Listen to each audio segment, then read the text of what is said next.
জেলার প্রতিটি শ্রমিক সংগঠনের বিভিন্ন শাখার কর্মকর্তাদের নিয়ে বিধানসভা নির্বাচনের প্রাক মুহূর্তে গুরুত্বপূর্ণ সভা অনুষ্ঠিত হলো শ্রীভূমিতে। বিধানসভা নির্বাচনে প্রতিটি সমষ্টিতে কিভাবে প্রার্থীদেরকে চয়ন করবেন তারা সেই সব বিষয় নিয়ে আলোচনা হয় এই সভার মাধ্যমে। শ্রীভূমি শহরের বিপিন চন্দ্র পাল স্মৃতি ভবনে অনুষ্ঠিত হয় এই সভা। সিপিআইএম তথা বামপন্থী নেতা চন্দন চক্রবর্তীর নেতৃত্বে এই সভার আহ্বান করা হয়। এই সভায় প্রতিটি রাজনীতির দলের কর্মকর্তারা উপস্থিত ছিলেন। এই সভার মাধ্যমে বিভিন্ন জনের মতামত নেওয়া হয়। বিধানসভা নির্বাচনে যাতে একজন ভালো প্রার্থী চয়ন করেন তারা এ নিয়েও আলোকপাত করেন অনেকেই। পরবর্তীতে বামপন্থী নেতা চন্দন চক্রবর্তী এই সভার বিষয়বস্তু নিয়ে সংবাদ মাধ্যমে উল্লেখ করেন। কি বললেন তা শুনে নেওয়া যাক। এবং আমি আপনাকে বলেছি, আপনারা নেতাদের কাছে ওয়াজ করার দরকার নাই, নেতারা একটা মুখ হবে, কিন্তু আম জনতা যারা সৈনিক, যারা গ্রামে গঞ্জে যেসব সৈনিক সেই মুখে কাজ করবে, সেইটা পরিকল্পনা থাকবে, স্পষ্টভাবে তাদের কাছে কথাগুলো তুলে ধরে, তাহলে আপনারা নির্বাচিত হতে পারবেন। তো কংগ্রেসের বন্ধুরা ভোট শেষ হওয়ার আগে তারা খবর নিয়েছে, তারা জিতবেন। ভোট শুরু হওয়ার আগে জিতে গেছে। ভোটে কিছু প্রক্রিয়া থাকে। আমি শশীকান্ত চৌধুরী প্রতিটি মিটিং সভা সমাবেশে আমি নিজেও গেছি। আগে কংগ্রেসের যিনি একজনকে নির্বাচিত হয়েছিলেন, আমার সমুদায় মহাশয় প্রেসিডেন্ট ছিলেন, তিনি সবাইকে ডেকে একটা মিটিং করেছেন এবং সভা প্রদর্শন করে কিছু কিছু সিদ্ধান্ত নিয়েছেন, কিছু কিছু উদ্যোগ করেছেন। আপনার এই এরিয়ার জন্য দায়িত্ব, আপনার ওই দিকে দায়িত্ব, এই ধরনের করিমগঞ্জ জেলায় 4টি পার্ট দিয়েছি।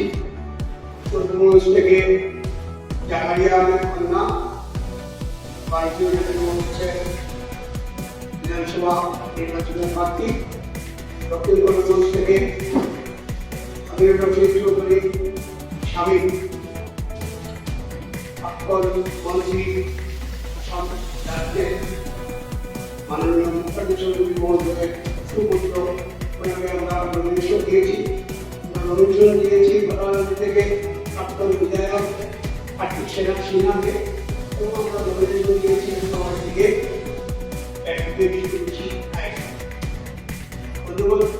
এটা নির্বাচনের প্রক্রিয়া অফিসিয়ালি ডিক্লেয়ার হয়েছে 26 তারিখে, উড্রয়ালের পরে 3 তারিখ, এবং 26 তারিখের পরে এই মাসের 4 দিন আর আগামী মাসে 7 দিন, 4, 7, 11 দিন। এই 11 দিনের মধ্যে নির্বাচন হয়ে গেল। সুতরাং আমাদের যে ক্যান্ডিডেটদের সভা, আমাদের ক্যান্ডিডেটদের নমিশন হচ্ছে বিশাল টেলিভিশনের ফলে পুরনো সিট আর এখন নেই, পুরনো সংগঠন এখন নেই, দুর্বলভাবে সংগঠন করতে হচ্ছে এবং দুর্বলভাবে অঞ্চলকে চিনতে হচ্ছে। এই পরিস্থিতিতে আমরা ক্যান্ডিডেটরা তাদের বিভিন্ন জায়গাতে শিডিউল করা হয়ে গেছে। আমাদের দলীয় শিডিউল প্রোগ্রামের বাইরে ক্যান্ডিডেটরা যেতে পারছেন না, তাই আমরা দায়িত্ব নিয়েছি। দায়িত্ব নিয়ে আমি নিজে প্রথমে চন্দ্র চক্রবর্তী মহোদয়ের বাড়িতে গিয়েছি, সভাপতিকে নিয়ে, জেলা সভাপতিকে নিয়ে, আর আজকেও আমাদের একজন অভিভাবক শুধু সাউথ করিমগঞ্জ ক্যান্ডিডেটের পিতা নন, প্রাক্তন মন্ত্রী মুক্তাদির চৌধুরী করিমগঞ্জ জেলা কংগ্রেসের একজন অভিভাবক, উনি স্বয়ং উপস্থিত।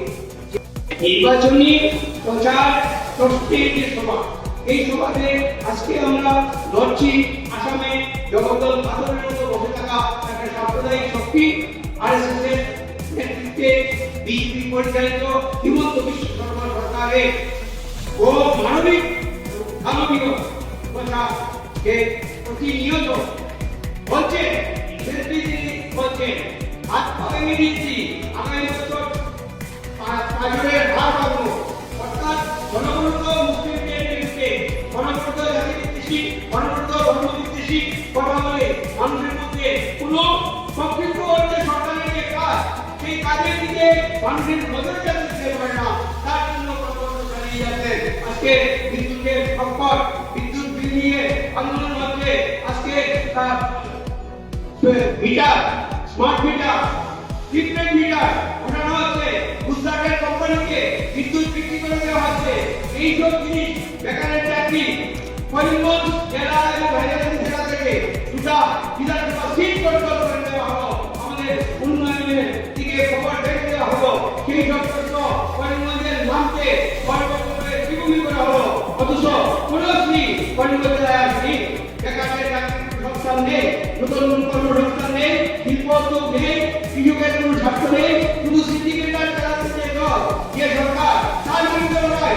এই লড়াইয়ে একজন সৈনিক।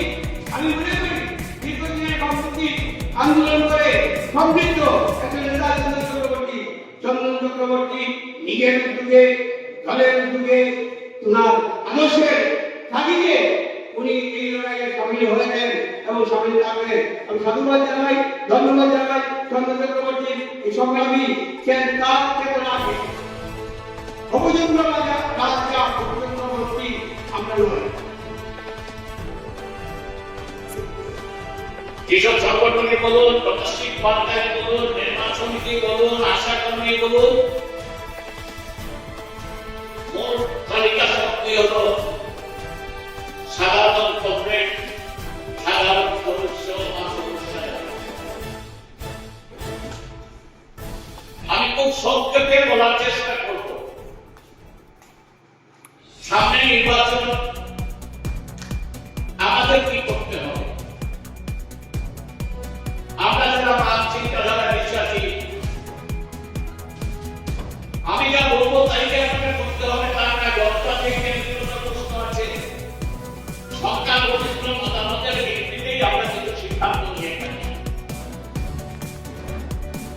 তো কথা হলো এইবারের নির্বাচনে আমরা কি করবো? 6 বছরের নির্বাচনের সময় আমরা বলে থাকি যে এইবারের নির্বাচন অত্যন্ত গুরুত্বপূর্ণ নির্বাচন। অবশ্যই নির্বাচন গুরুত্বপূর্ণ হয় না। মতাদর্শগতভাবে কংগ্রেসের সাথে আমরা সহমত পোষণ না করলেও,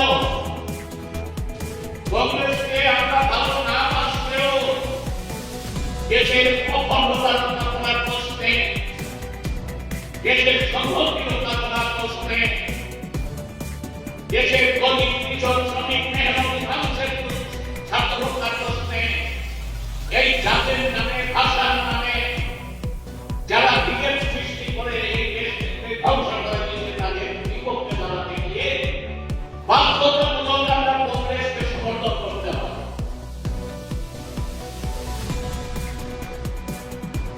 আমরা নির্বাচনে দাঁড়ানো যথেষ্ট সুযোগ থাকলেও আমরা দাঁড়াতে চাই না। তার কারণ হলো আমরা জানি আজকালকার নির্বাচন আর্থিক সচ্ছলতার উপরে নির্ভর করে। আমরা নির্বাচন মানে সেইভাবে নেই, যার জন্য আমরা একখানি উপলব্ধি করেছি, অনুধাবন করেছি। আমরা চিন্তাভাবনা যথেষ্ট না থাকলেও কাউকে হারানোর জন্য আমরা চলেছি। মাথায় গরম জল ঢাললেও কেউ কোনো অন্য দলে আপনারা যাবেন না, সেই বিশ্বাস আমাদের কাছে রাখি। আমি ভুল বলছি? আমার বক্তব্যতে যদি কোনো আপনারা দ্বিমত থাকে না করে বলবে। অনেক কুফল মানুষ আপনারা এসেছেন, অন্যান্য সভাতে দেখেছেন লোকে অনেক হয়, ভিড় হয়, কিন্তু আজকে কেন নয়? আজকে দাওয়াও বাদে সবাইকে বলি নাই।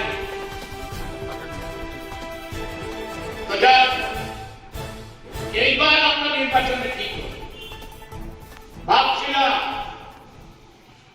বিজেপি বিরোধী শক্তি কংগ্রেস, আমরা কংগ্রেস ইন্ডিয়া জোটের এরা তাদের নেতৃত্বেই চলছে, আমরা কংগ্রেসকে সমর্থন করব। আমার কংগ্রেসরা বিভিন্ন সময় বিভিন্ন প্রার্থীদের বিরুদ্ধে অনেক কথা বলে থাকে।